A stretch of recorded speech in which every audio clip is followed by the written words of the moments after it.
Well, the garbage patch itself, the problem with it is that a lot of the wildlife that moves throughout that area or migrates through that area consume the garbage. That's one of the biggest things. There's a lot of sea turtles, there's whales, there's different mammals specifically, and reptiles that do consume the garbage, and ultimately it ends up killing the animal. And also there's a lot of different ecosystems as a whole, kelp forests, there's coral reefs, there's large ecosystems that perish because of the garbage, because a lot of the animals there, again, consume or are affected by a lot of the chemicals that trash releases into the water.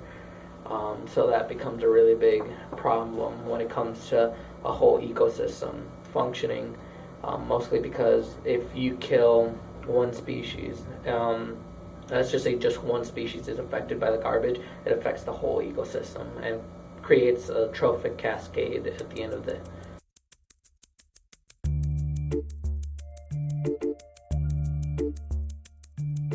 But a lot of what people fail to realize is how much the environment brings to us.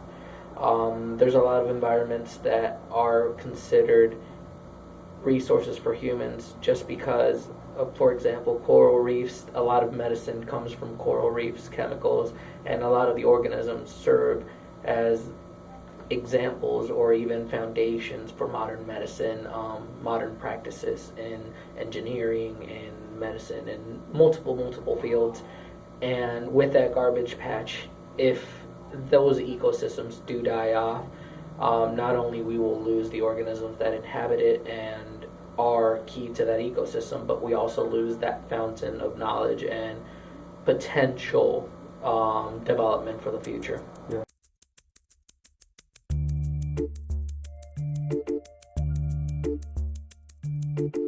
My main focuses would be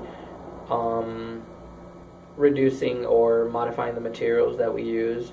Like you said, more biodegradable plastics, more efficient or ease to degrade. But I think a lot of it comes with outreach and educating the public. A lot of people and a lot of families don't grow up with that knowledge of, oh, recycle this, recycle that.